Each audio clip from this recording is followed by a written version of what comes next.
Friends ನೋಡಿ, ವೆಕ್ಟರೈಸೇಷನ್ ಬಗ್ಗೆ ಹೇಳ್ತಾ ಇದ್ದೀನಿ. ಅಪವರ್ತನ, ಇಲ್ಲಿ ಒಂದು ಅಪವರ್ತನ ಲೆಕ್ಕ ಇದೆ. x² + 14x + 45 ಅಂತ ಇದು ಅಪವರ್ತಿಸ್ಬೇಕಾದ್ರೆ ಏನು ಮಾಡಬೇಕು ಅಂತ ಹೇಳಿದ್ರೆ, ಈ ಆದಿಪದ ಮತ್ತು ಅಂತ್ಯಪದದ ಗುಣಲಬ್ಧಗಳಿಗೆ ಈ ಮಧ್ಯಪದದ ಗುಣಲಬ್ಧ ಸರಿಯಾಗಬೇಕು.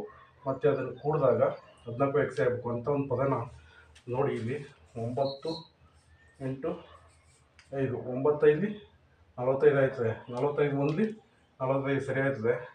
ಆಗ 15 3 45 ಆಯ್ತದೆ. ಆದರೆ 15 3 18 ಆಯ್ತು ಕೂಡಿದಾಗ ಇದು 9 5 14 ಆಯ್ತದೆ. ಇದು 14 ಆಯ್ತದೆ ನೋಡಿ. ಕೂಡಿದಾಗ 14 ಆಯ್ತದೆ. ಗುಣಿಸಿದಾಗ 45 45 45 ಆಯ್ತು. ಆ ಥರ ಮಾಡ್ಕೋಬೇಕು. ಆಗ ಇದು ರೈಟು, ಇದು 18 ಆಯ್ತದೆ. ಇದು ರೈಟ್ ಅಲ್ಲ ನೋಡಿ. ಇಲ್ಲಿ ಏನು ಮಾಡ್ಬೇಕು ಅಂತ ಹೇಳಿದ್ರೆ, = x².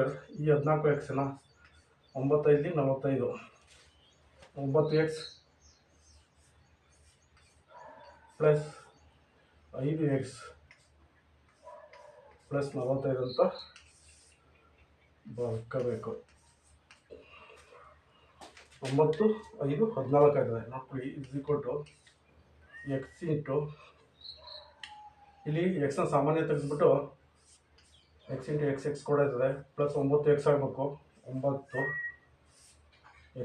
+ 9 × x 9x ಆಗ್ತದೆ. ಇಲ್ಲಿ ಏನು ಸಾಮಾನ್ಯ ತೆಗಿಬೋದು? 5 ತೆಗಿಬೋದು.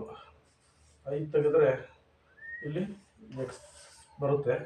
5 × x 5x ಆಗ್ತದೆ. + 5 9 45 ಎರಡು ಅಪವರ್ತನ ಬರ್ತದೆ.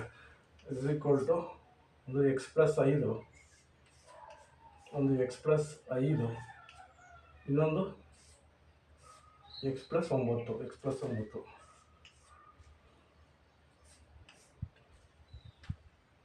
x + 9